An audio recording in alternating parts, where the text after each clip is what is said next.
And it is the voice of Indiana County, WCCS 101.1 FM and AM 1160. Our conversation with Dave White this morning, brought to you by Marcus and Mack, a law firm representing injured people. And who is Dave White? He's one of a number of candidates for the Republican nomination for governor here in 2022. Good morning to you. Good morning, Todd. Happy to be here. It's good to have you with us here this morning. The debate the other day in Newcastle, of course, has generated a lot of buzz. I think generally because there were so many people on the stage at one time, it's kind of hard to distinguish anybody. Well, it is, but Todd, I'm one of 14 children. So I'm used to a crowded field. I'm used to a crowded dining table, and I always managed to get up there and get my meal and was able to eat. So I think the other candidates are a little more uncomfortable with me than I am with them. Well, they're politicians by profession, most of them, and all of them have held political office before. You've not. You're a businessman. I'm a businessman. I grew a mechanical contracting business. I'm actually a tradesman. I graduated high school, went to Votech, got married, 20 years, went into the trades. 20 years later, got married, or started a business with my wife, and we've grown it to a very successful mechanical contracting business in the Southeast. I employ 85 people. It's an $85 million a year business, and quite frankly, unlike a lot of the candidates running, I've signed the front of a paycheck, not just the back of a paycheck. I understand what it is to employ men and women, keep them busy, how hard it is to stay in business, and I want to make that opportunity easier for all of Pennsylvanians. How is coming from a business background and being a working businessman, how does that help you in terms of your ability to run the state, as opposed to somebody who's held office for a number of years? Well, Pennsylvania, quite frankly, in my opinion, is broken. Pennsylvania has grown to a point that we can't get out of our own way and we can't get anything done. In the past 10 years, the budget in Pennsylvania has nearly doubled. It took us 220 years to get to that point, and then we doubled it in 10 years. And you can't do that in business. Quite frankly, you can't spend more than what's coming in. I think we need a business-type mentality in Harrisburg. We need to go through every department. If we don't need it, we got to get rid of it. If it's too large, we got to cut it. And if we need it, it needs to run efficiently. You do that in business, and that kind of business mentality, a CEO mentality of a company, is what we need. It's important that we make sure that we're spending the money in Harrisburg and realize it's the taxpayers' money.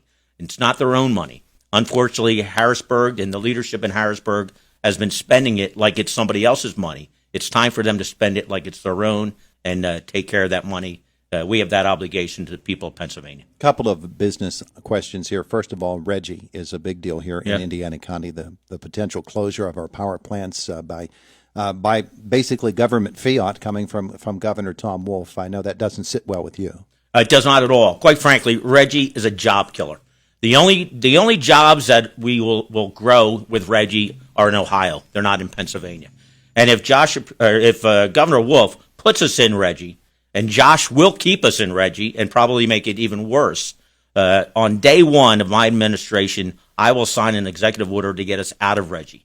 It is a job killer. I am all about energy and growing our energy in Pennsylvania to transport that across this whole state so the whole state can enjoy what you have out here in the West. When you say Josh, you're referring to Attorney General Josh Shapiro. I am Attorney General Josh Shapiro, correct. Okay, so that's one thing, and that's a fairly emphatic statement about your opinion on Reggie. Another I wanted to ask you about was when the pandemic came, it really impacted business, and small business here in Indiana County, just like across the state, was hit very, very hard by government shutdowns.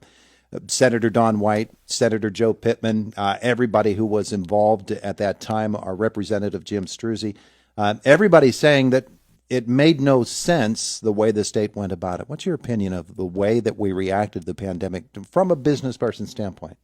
I was one of those businesses, like 10,000 other businesses across Pennsylvania, that Governor Wolf shut down. And then 3 days later, you find out he exempts Wolf Industries. And that told me that is everything that's wrong with government. Josh Shapiro has not lifted a finger to fight for the American people and the Pennsylvania people when that was shut down. Governor Wolf has put more businesses out of business than we've managed to grow in Pennsylvania. It was a lot of uncertainty. We managed to get through it. We managed to, I did not get paid for 4 months, quite frankly, because I needed to pay my employees. And they were uncertain. I was uncertain. The way Governor Wolf handled this was a disaster, and still is a disaster. It's still no plan. Senator Pittman was one of the leaders that fought against these restrictions and these shutdowns, and I give him a lot of credit for that. It would have never happened under a Dave White administration. Dave White is our guest in the studio here of Indiana in the Morning, a visit to Indiana and touring Western Pennsylvania right now. As you have gone from city to city and you've been able to react to people, what are they telling you about your candidacy? What do they want out of the governor? They want somebody from outside. They want somebody that has new ideas. They're tired of the politicians, the attorneys that have been running Harrisburg. And quite frankly, you've seen that has worked. It has not worked over the past years. They like the idea that I'm a tradesman. I'm a pipe fitter that has grown a business, a very successful business, and they like that kind of work ethic. They like that kind of honesty, and they want that in Harrisburg. Harrisburg has gone on too long just spending more and more of our money. Again, in business, you can't do that, and I'm going to make sure that stops in Harrisburg. I want to hit a couple of points here that are big ones for us in this area. Of course, the state system of higher education, IUP, is such a major player here in Indiana County. Funding for the state system redesign, all of those issues. Their budget discussions are ready to start, and that's going to be a big part of it. Where do you stand on the redesign and on the way the state system is able to compete with some of the larger universities? Well, we're going to look at everything when we go through the budget. We're going to look at funding. We're going to look at the endowments. We're going to look at everything with the state system as well as across the state for all the educational opportunities. Pennsylvania has been blessed by having higher education facilities that have been so good. But we need to make sure that our state system competes with the private system as well. We got to give the opportunities for our residents to go have a great education, but it's not just a higher education. I'm going to concentrate as well on high schools and school choice, vocational education. I'm a VOTEC student.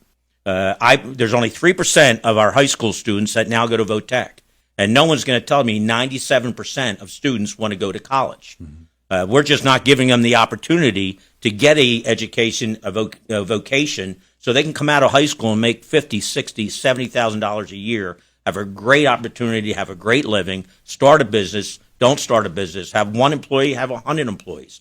But we need to give our kids the opportunity to have a good future.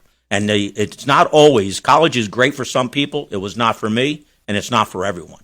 So I'm going to not just do the higher education, but even at the elementary level and the high school level, we're going to go from top to bottom to reform our educational system in Pennsylvania. You mentioned school choice a couple of moments ago. You're pretty passionate about that, aren't you? I am. I'm actually a product of school choice. I'm a Catholic-educated gentleman. My mother and father were very involved in my education.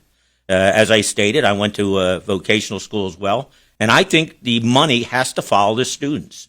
We are graduating men and women and they're coming out and they're not ready to go into the workforce. Some of them can't read proficiently, and we need to make sure that changes.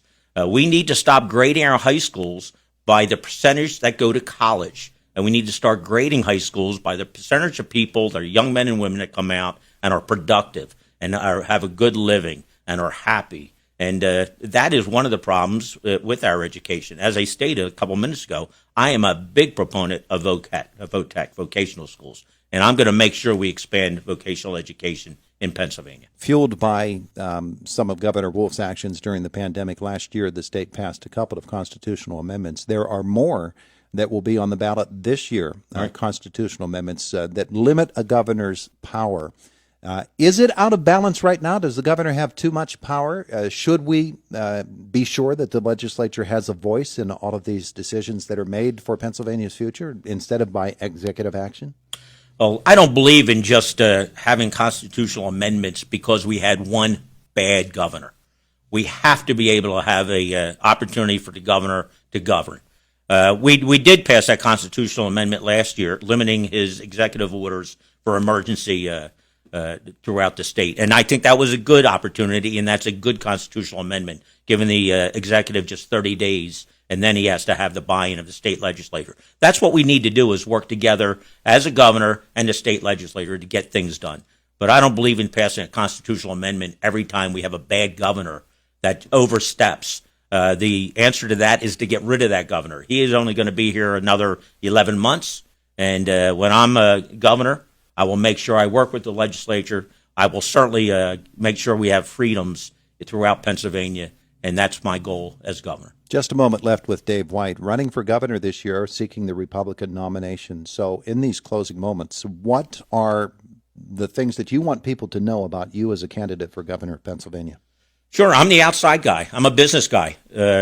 I want to run Pennsylvania like a business. We have not tapped into the energy that we should have in Pennsylvania. And I am going to make sure that we tap into the resources that we have beneath our feet, and that we distribute it across the state, that we grow our economy. And I believe energy is going to be the spark that ignites that economy. I believe in school choice. We've been working on trying to get school choice for the past 25 years. I will be the governor that has a school choice bill on his desk, and I sign it. They're the kind of things you have to get done. As a businessman, I am results-oriented. In Harrisburg, they're not worried about the results all the time. That's what you have to do in business. As governor, I will work harder than anybody has worked. I'm doing that across the state now. I think the people are ready for someone like them, a working blue-collar man that has brought his lunch in a pail to work, works long hours, and is ready to serve the people of Pennsylvania. He's Dave White, running for governor of Pennsylvania. Thanks for joining us today. We appreciate it. Thanks. I look forward to coming back.